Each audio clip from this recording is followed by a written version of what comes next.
तपा शुरू हो गए हैं। अब नौ तपा का मतलब क्या होता है, आज हम नौ तपे के बारे में कुछ जानते हैं कि नौ तपा जो होता है उसमें गर्मी क्यों बढ़ती है, उसमें हमें कैसे संतुलित रहना चाहिए, क्या खाना चाहिए। तो पहले हम जानते हैं नौ तपा क्या होता है। नौ तपा मतलब नव प्लस तपा, यानी लगातार 9 दिनों तक पड़ने वाली तेज़ गर्मी। जब सूर्य रोहिणी नक्षत्र में प्रवेश करता है तभी अवधि शुरू होती है और ये मान्यता है इस दिन जो सूर्य की किरणें हैं ये पृथ्वी पर तीव्र प्रभाव डालती हैं, जिससे तापमान काफ़ी बढ़ जाता है। नौ तपा 25 मई से शुरू होता है और 2 जून तक ये चलता है।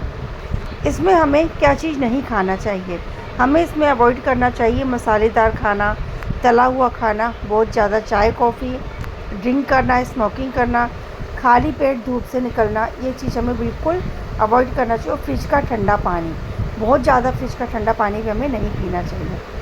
इसमें क्या होता है, जब हमें लू लग जाती है तो उसके लक्षण कैसे होते हैं, या फिर हमें गर्मी बढ़ जाती है तो हमें बहुत तेज़ सिर दर्द होने लगता है, चक्कर आने लगते हैं, उल्टी होने लगती है, बहुत ज़्यादा प्यास लगती है, शरीर बहुत गर्म लगता है, या हमें बेहोशी भी हो सकती है। तो हमें इन सब चीज़ों से बचकर रहना चाहिए। अब हमें नौ तपा में सबसे ज़्यादा क्या खाना चाहिए, तो हमें नौ तपा में सबसे ज़्यादा जो खाना चाहिए वो है खीरा यानी ककड़ी, तरबूज, खरबूज, नारियल पानी, बेल का शरबत, सौंफ का पानी, छाछ, जौ का पानी, मूंग दाल, धनिया पानी, गुलकंद, मिश्री, आंवला, एलोवेरा। मतलब कि वो चीज़ें जिनमें ज़्यादा से ज़्यादा पानी हो, हमें वो चीज़ें ज़्यादा से ज़्यादा खानी चाहिए।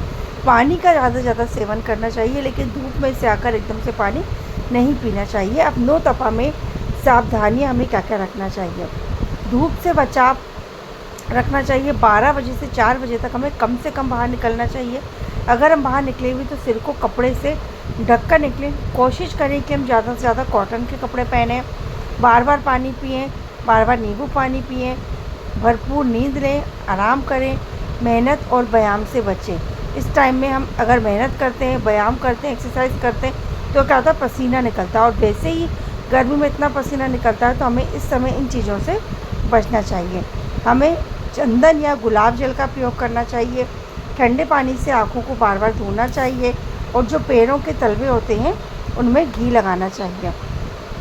ये सब चीज़ें हमें करना चाहिए। अगर हम साइंटिफिक रीज़न से देखें नौ तपा कि इसमें क्या है, तो इसमें होता है, इसमें हीट स्ट्रोक का खतरा बढ़ जाता है, शरीर तेज़ी से पानी खोता है, क्योंकि क्या होता है इसमें बहुत ज़्यादा गर्मी होती है तो हीट स्ट्रोक का खतरा हमारी बॉडी में बढ़ जाता है, और हमारे शरीर से पानी बहुत ज़्यादा निकलता है पसीने के रूप में।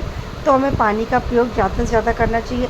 बीपी बहुत ज़्यादा इससे रिस्ट्रिक्ट होता है, मतलब बीपी पर सबसे ज़्यादा प्रभाव पड़ता है, बीपी कम ज़्यादा बहुत होता है। हमें डिहाइड्रेशन होता है, मतलब हमें इस समय पानी की कमी हो जाती है, स्किन पे रैशेस होना, एसिडिटी होना, ये सारी समस्याएं इस समय बहुत ज़्यादा होती हैं।